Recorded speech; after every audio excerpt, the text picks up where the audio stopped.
Okay, so I love pasta. I talk about it all the time. Today I thought we'd do two pasta dishes. I'm going to do homemade ricotta gnocchi. I know it's a tongue twister, hard to say, easy dish to make, I promise you. And we're also going to do some fusilli, long size fusilli. We're going to do it with some sausage, turkey sausage, spicy Italian sausage, simple ingredients. I might even show you how to make it with the tomato sauce from a can. Stick around, I promise you. Simple, easy, and you can do them. Coming up right now on Carmine's.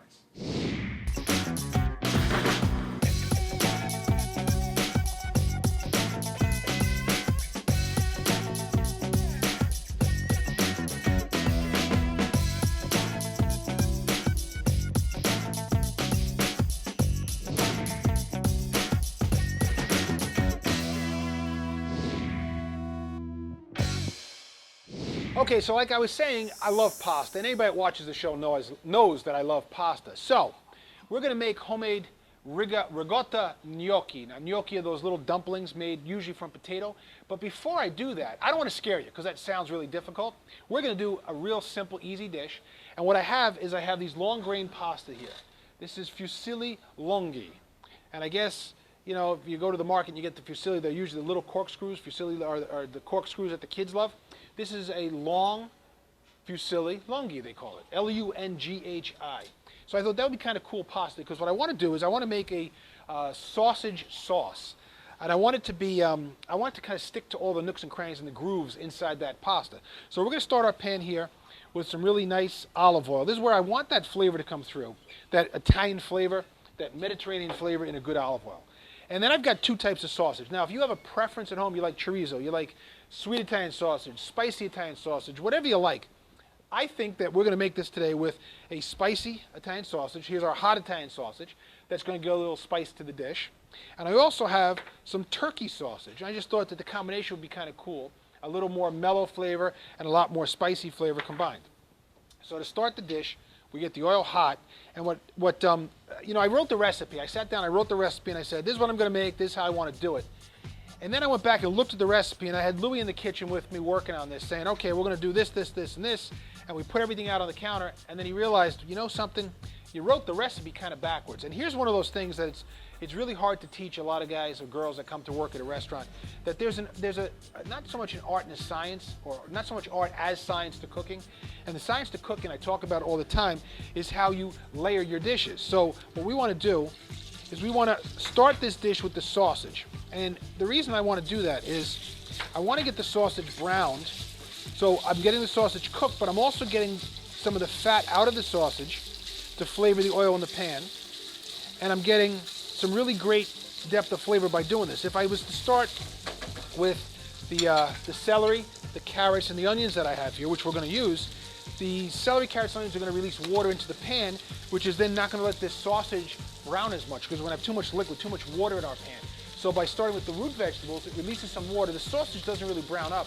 We don't extract a lot of oil and a lot of flavor. So that's what I want to do. I'm going to start my sausage. So take the recipe that I wrote, tweak it, throw it away. We'll have to write a new recipe because I was doing it, I tell you the truth, I was doing it last night. I was doing it probably about 11 o'clock at night. I was tired. I just came out of the kitchen after 12, 14 hours of cooking, and I should know better. So if you want to check out our recipes, go to carminesrestaurant.com. We'll have them up there. If you see this one and it says start with the root vegetables, celery, carrots, and onions, the mirepoix, just call me up. Tell me I'm wrong. Tell me start with the sausage first. Okay, so see what we got now? We got a dry pan. We got bits of sausage down the bottom here that we're going to scrape up later. We're going to get those scraped up and all that bits of flavor. But we're starting to get the sausage browned here. See? We're getting bits and pieces. Matt, can you get a shot in here? Look at this. See that sausage on the outside now? It's starting to brown. That's what we're looking for, all right? So we get the sausage going first. Then we're going to add our celery, carrots, and onions. There we go.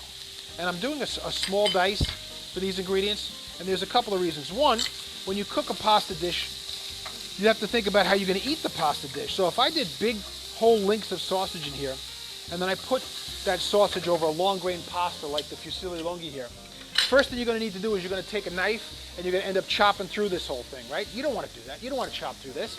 So what you want to do is you want to have bite-sized pieces. The other thing, by doing the celery, carrots, and onions in diced bits and pieces here, we're going to get bites throughout the dish, but we're also going to get it to cook kind of quickly. So we've got this going now, the celery, carrots, and onions. I'm going to add a little bit more oil. to our pan just to keep everything a little wet. All right, we're gonna let this go for a couple minutes. Now the last couple of ingredients I have here, I've got, we always talk about making your own tomato sauce at home. I'm not saying that this is the brand you have to buy, but I was in the market, just wanted to prove a point. You can go out and get yourself some really nice tomatoes, canned tomatoes. That would work great for a dish like this. You've got these ingredients here softened up, they're cooking down, okay? And then what you want to do is you want to add those tomatoes to it. Great. If you have some homemade tomato sauce, hey, Italian restaurant, of course I got homemade tomato sauce. I've got some marinara tomato sauce here. So we let this cook for a couple minutes. We add either those crushed tomatoes or we add our tomato sauce. In this case, it's marinara. It's a fresh tomato sauce with just some herbs, fresh herbs. To this now I'm going to add just a little more. I'm going to add some fennel seed because I want to accentuate the sausage. I've got some fresh basil.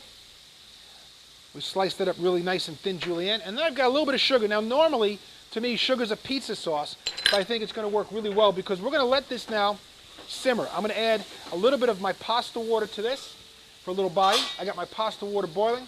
We're going to take probably about 10, 12 minutes. We're going to let this on a low to medium flame. We're going to let this kind of simmer down, let everything cook. I'm going to drop my pasta in the water. We'll take a short break. When we come back, I'm going to show you how to finish our Fusilli Longhe with our sausage sauce. In this case, remember, we've got the turkey, we've got the sweet, or actually the hot Italian. We're using spicy Italian. So stick around, I'll show you how to finish this one, and then it's on to homemade ricotta gnocchi. Don't go anywhere.